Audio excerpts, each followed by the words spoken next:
the Lord, the maker of heaven and earth. He will not let your foot slip. He will watch over you, which is over you.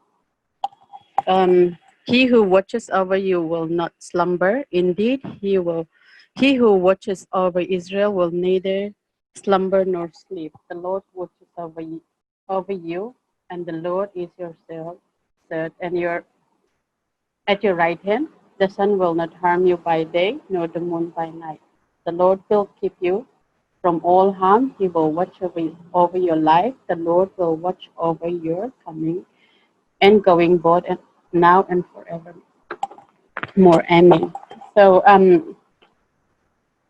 here the psalmist is lifting his eyes toward a distant mountain. Um, he is not far away from Yahweh.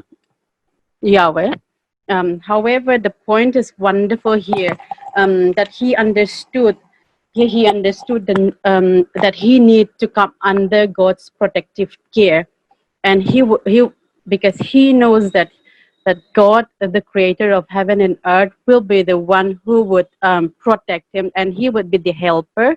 Um, and what he's telling us is that his gaze does not stop when he looked upward the hill, but that he looked beyond them to see God who created the mountains, God who helped his people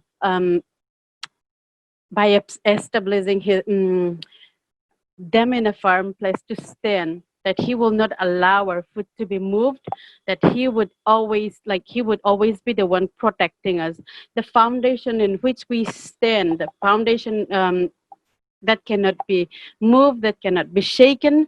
Our feet will only move to progress, not for a downfall, but we will always move forward to progress. And that will only happen when we look to God, and when we trust Him. And as a believer in Jesus, we should stand.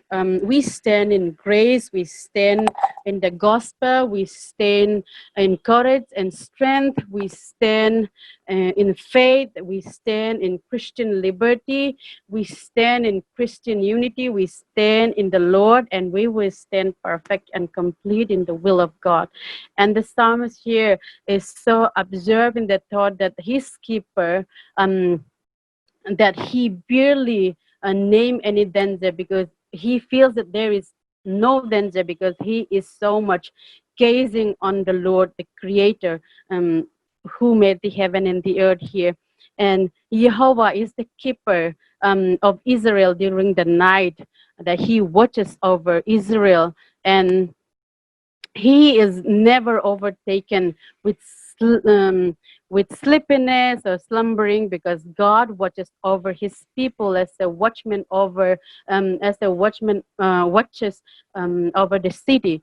And when we look to the Lord, we have confidence in the fact that our God never sleep, and his God, that he always watches us. His watchful eyes is always open, looking us with love and caring for his people. And when we continue read 5 and 6, we come to know that God promised, like when we read this, God promised with a reference that goes back to the cloud by day, that follows the Israels in the wilderness from Egypt, and shielded them from the sun. Yeah, when we read about sad, we also it is also similar word as shadow in Psalm 91:1, that he said is refreshing us. That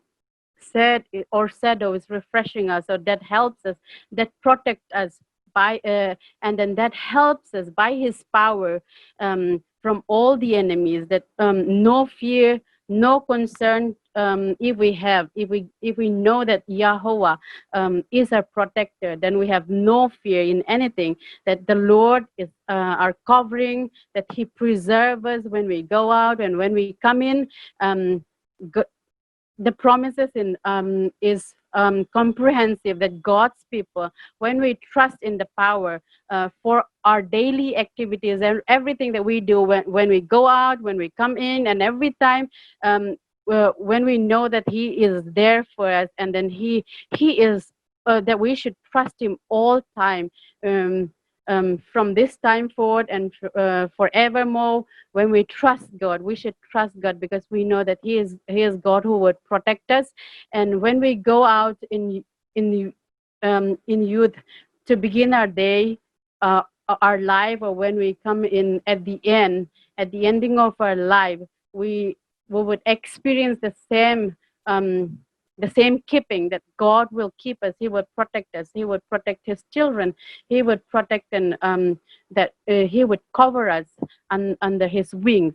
That the same protection, the same experience that we will feel, and our exit and our entrance are under one protection, and that is Yahweh. May we experience this week. May we experience God in a very new way. May we see and experience His love in a new way. Thank you.